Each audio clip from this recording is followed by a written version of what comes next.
Shalom. I want to give all the praise, all the glory, all the honor unto Yahweh, Ba'ashem, Yahushai, Ba'ashem, Rikakudash. Double honors goes out to the elder apostles of Great Millstone for teaching me the truth. Also want to acknowledge all the Akyam who are pushing the truth with sincerity throughout the four corners of the earth, and Shalom to the elect. I'm going to be in Titus and start at the top at verse 1. It says, Paul, a servant of the Most High, an apostle of Yahweh Shai HaMashiach, according to the faith of the Most High's elect, and the acknowledging of the truth which is after godliness. Alright, so it's a godly thing for us to acknowledge this truth. Alright, it's literally godliness acknowledging the truth. Verse 2, in hope of eternal life, which the Most High cannot lie, promised before the world began. Right, and this is the elect's hope. This is the prophets. This is our hope. You know, that we get that eternal life because we know it's promised by Yahweh. Right, from the beginning, before the world began, everything was pre-selected, preordained. And what we do is by teaching the truth, the scriptures, sound doctrine. We can't convert anybody, but we draw out, the elect. We draw the elect out by the spirit and power of Yahweh Ba'ashem Yahushai. And how do we draw the elect out? By teaching the word. All right, because it's already in the elect. But when we're out there on the street corners, on the videos, we're drawing them out. We're bringing it out of them, so to speak. Okay. Verse 3, but hath in due times manifested his word through preaching. All right. And manifest means show. So it's saying in due times we show his word through preaching, which is committed unto me according to the commandment of the Most High, our Savior. All right. So it's by the preaching that the elect hears the word. And then this is how the elect is sealed.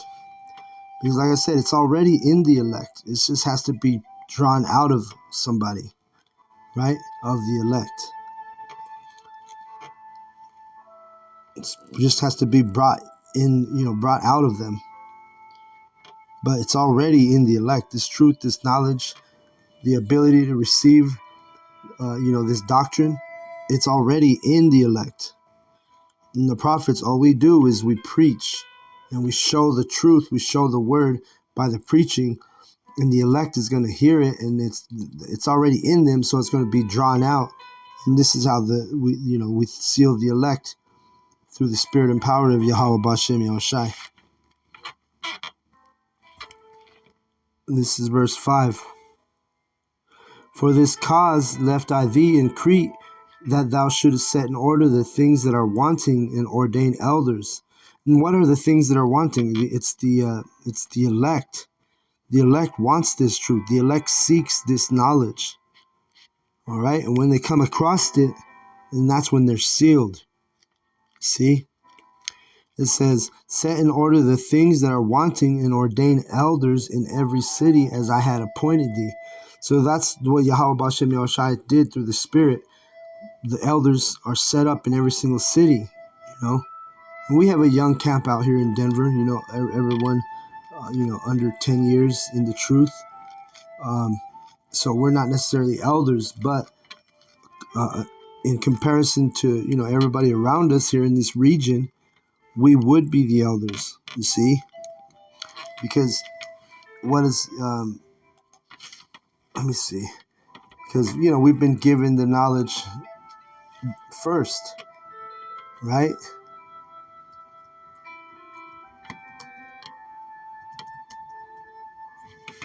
Let's see.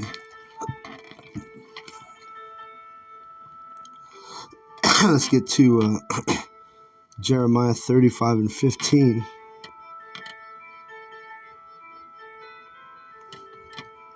It says, I have sent also unto you all my servants, the prophets, rising up early and sending them, saying, Return ye now every man from his evil way, and amend your doings, and go not after other gods to serve them, and ye shall dwell in the land which I have given to you and to your fathers. But ye have not inclined your ear, nor hearkened unto me. All right? And that's the stubbornness of our people. But Yahweh, he sends his servants, the prophets, who are rising early, meaning we take heed to this knowledge, take heed to this truth before our contemporaries, before the people around us. Titus 1:6 says, If any be blameless, the husband of one wife, having faithful children, not accused of riot or unruly. All right? And when it says any be blameless, the husband of one wife, it's not necessarily talking about having literally one wife. Remember, wives is a metaphor, a parable for doctrines. And a husband, and that's in this knowledge and this truth, we are the husbandmen of one wife, which is one doctrine. All right, meaning we're not all over the place. We're not one of those guys that says, "Oh, well, I respect all religions," or I'm going to believe this part of Buddhism, this part of Islam, this part of Jehovah's Witness, this part of Christianity, and this part of the Hebrew Israelite doctrine. No, that's multiple wives. We are blameless in the husband of one wife, which is this true knowledge, this true doctrine. All right. And we're joined together with this true doctrine. And this is what it's speaking about. All right. And nonetheless, if you put this verse to actually literal a wife, it is better to have only one wife in this time, right? We're not in Isaiah 4:1 right now, quite yet, right? Because why? Because a wife is going to be a distraction in this truth, in this knowledge. This is why, Paul, what did he say? Let's get this real quick. And Paul said it. There's nothing wrong with having a wife, in this knowledge, in this doctrine, this truth. But just know that it's going to come with a cost. Let's get it real quick.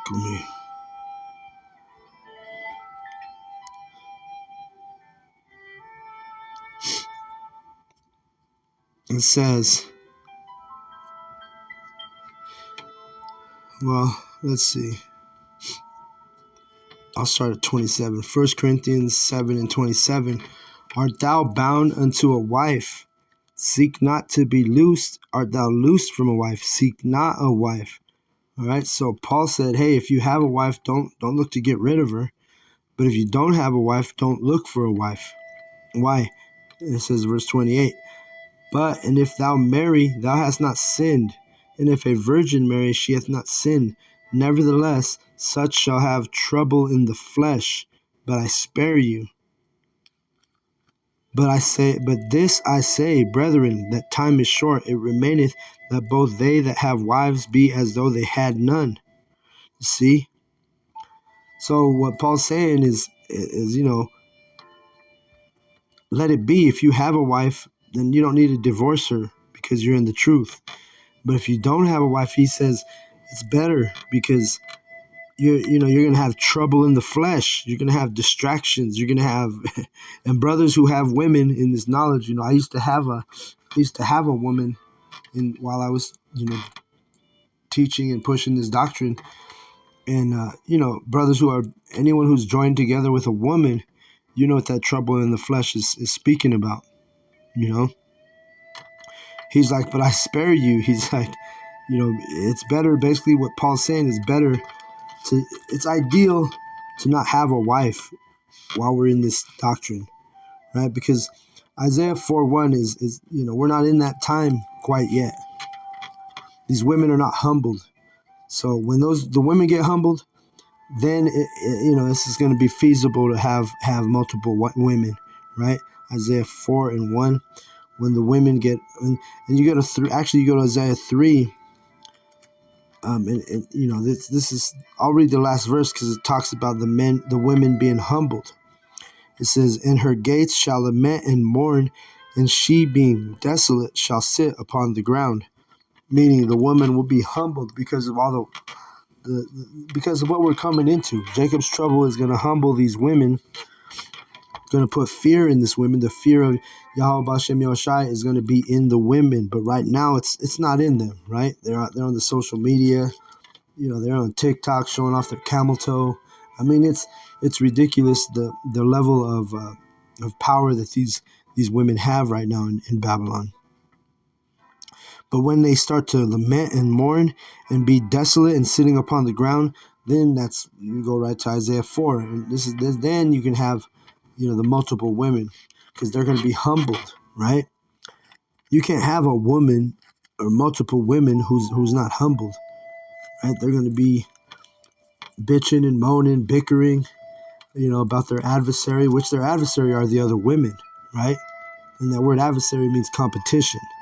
So Isaiah 4:1, it says, "And in that day 7 women shall take hold of one man, saying, We will eat our own bread and wear our own apparel. Only let us be called by thy name to take away our reproach." And being called by your name, that means marriage, right? And this is when they're humbled. So we're not in that time right now. So like Paul said, the best thing to do now is to, you know, if you have a wife, go ahead and, you don't need to divorce her. But if you don't have a wife, this is not a time to seek a wife. You see? But trust me, brothers, there's going to be time when you're going to have more women than you can handle. Or more women, than, you know, especially in the kingdom, you know. We're going to have so many women that, you know, we don't have to really even trip on that right now.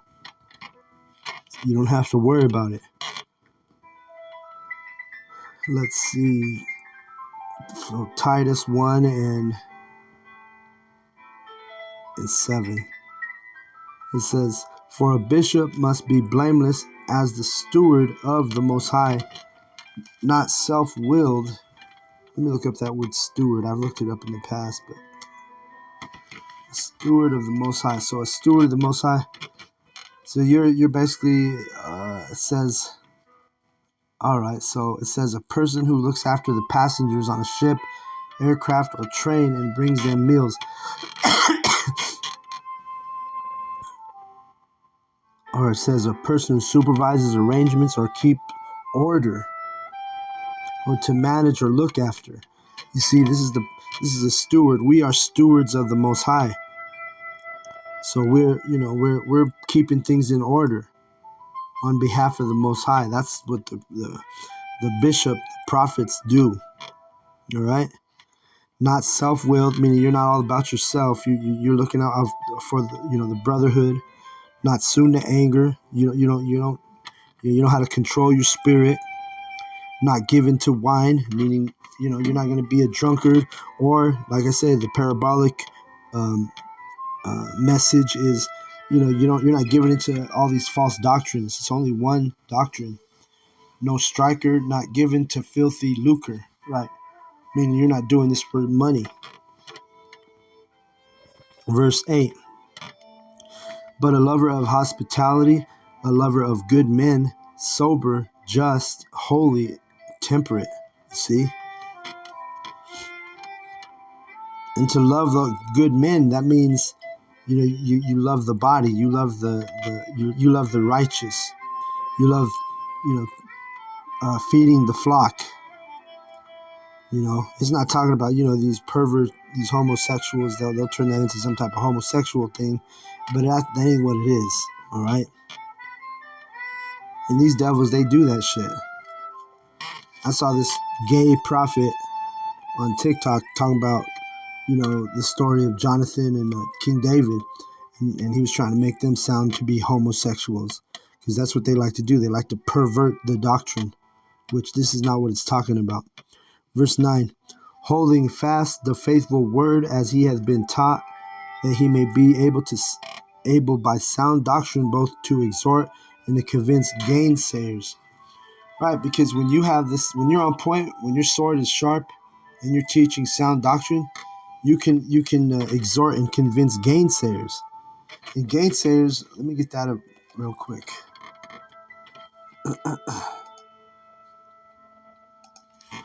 Gainsayers definition. Oh shit. It said.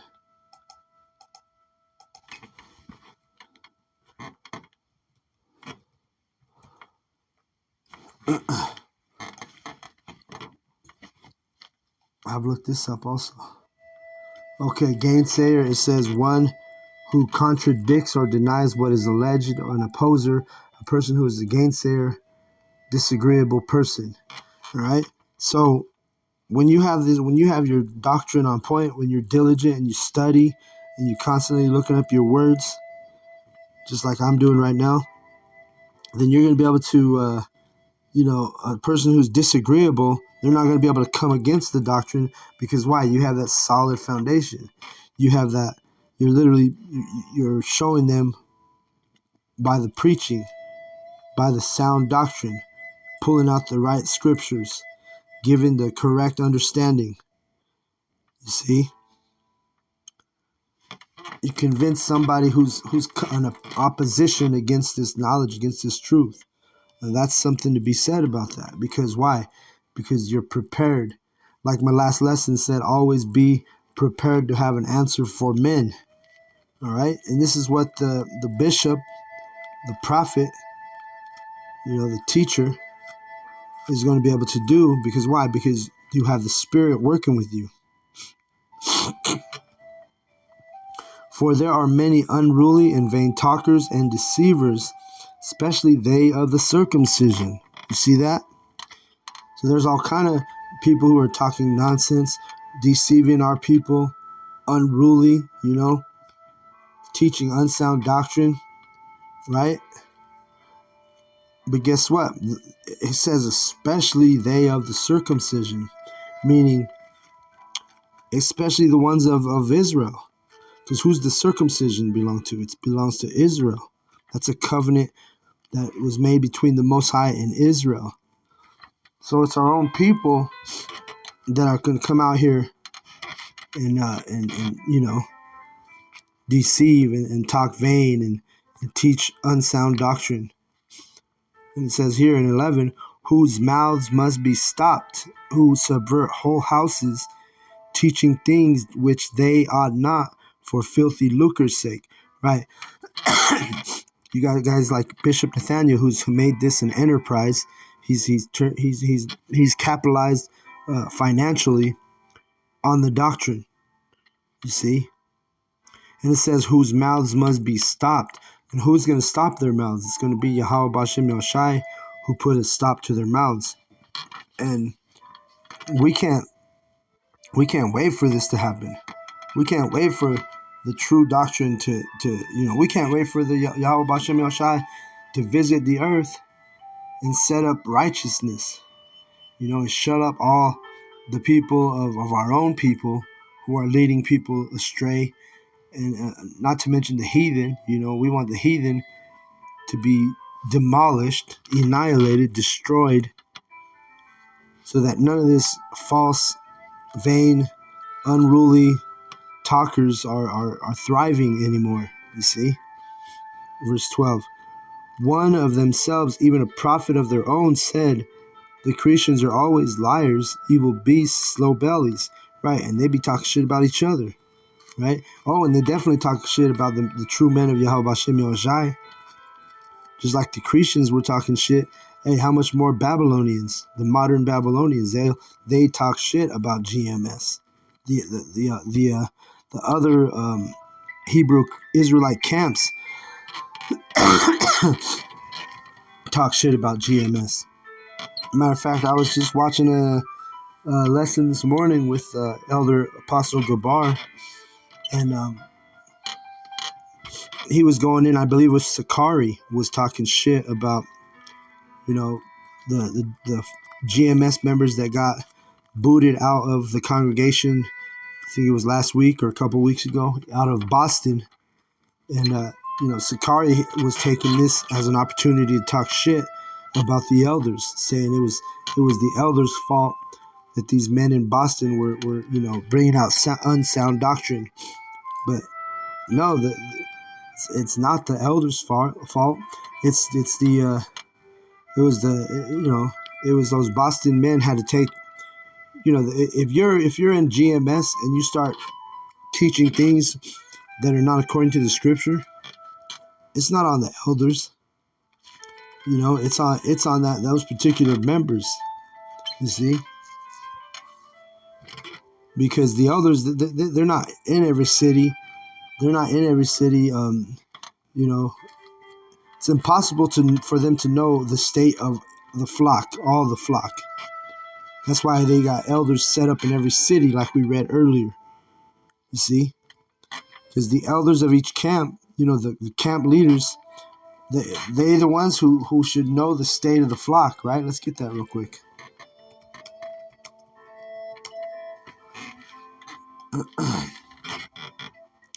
So you can't put that on the elders, is the point I'm saying.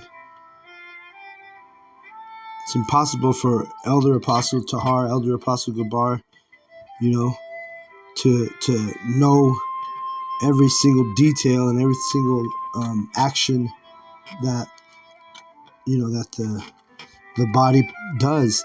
And when people are going off in GMS, and guess what? They're not of the body. When they're teaching things that our elders never taught, or things that never been mentioned, that's on them. It ain't on the elders. That's why, like he said, Paul, he said, I'm going to set up elders, ordain elders in every city. So we go to Proverbs 27:23.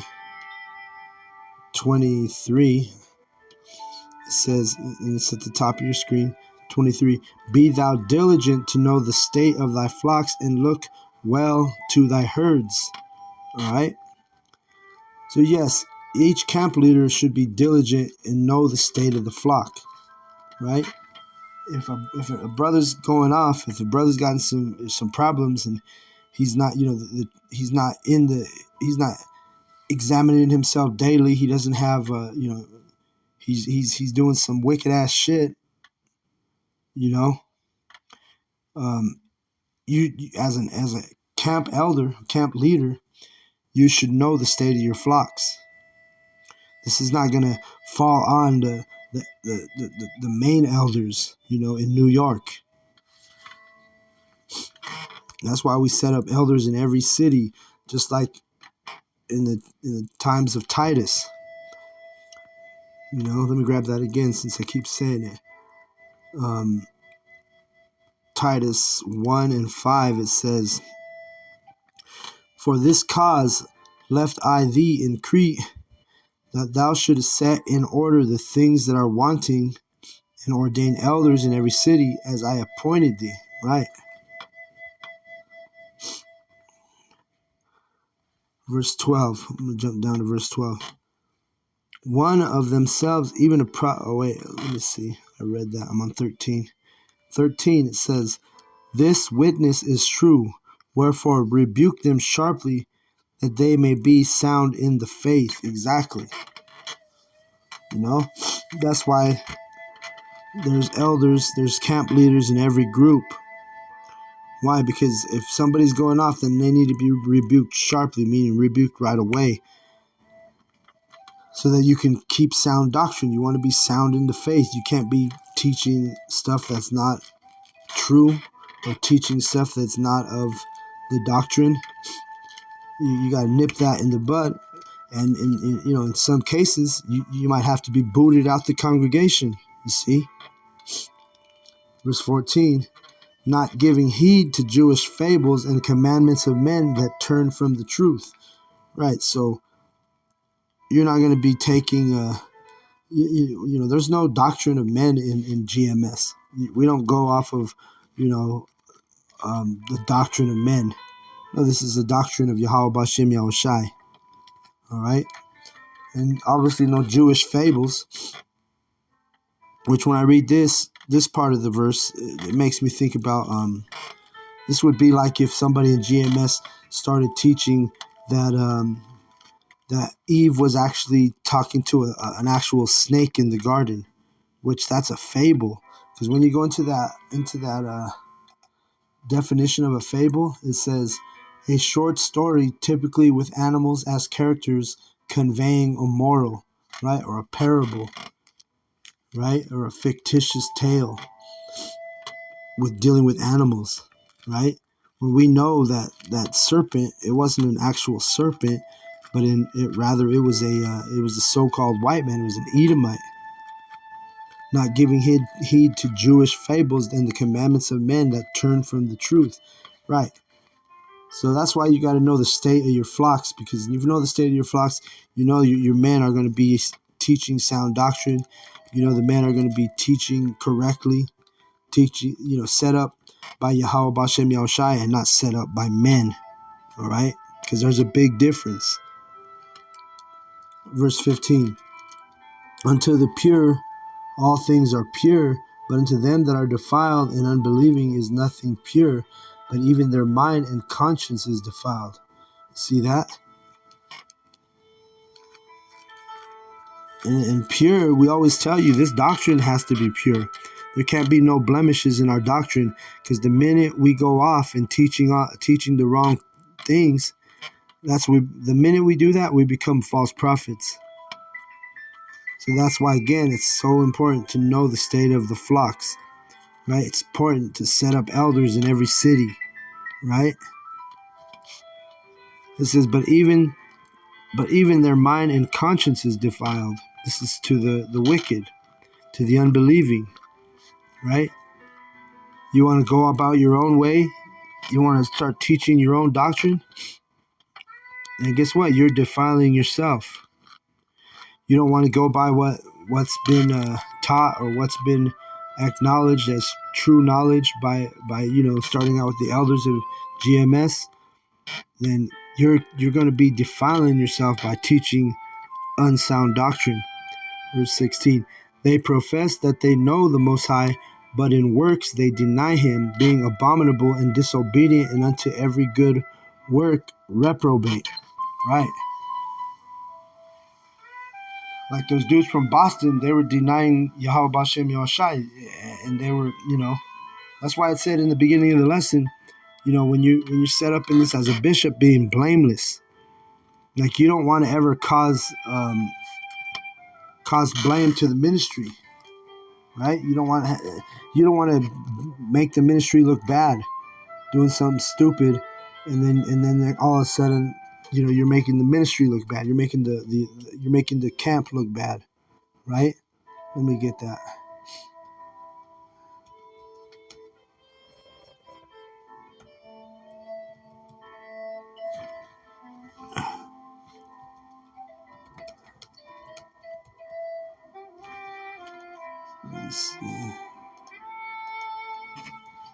Let's see if I got the right one. Let's see. This is 2 Corinthians 6:3. It says, giving no offense in anything, that the ministry be not blamed. You see? So that's what it is. So that's why brothers have been doing lessons on being circumspect, examining ourselves daily. If there's something you're weak on, or you're something that you need to strengthen, pray on it, because you don't want to give an offense and have the ministry blamed, or have the ministry look bad. So I'm gonna go ahead and close out on that. I want to give all the praise, all the glory, all the honor unto Yahweh, Bahashem, Yahushai, Bahashem, Rakah, Kodash. Double honors goes out to the elder apostles of Great Millstone for teaching me the truth. Also, I want to acknowledge the Akyam, who are pushing the truth with sincerity throughout the four corners of the earth, and shalom to the elect.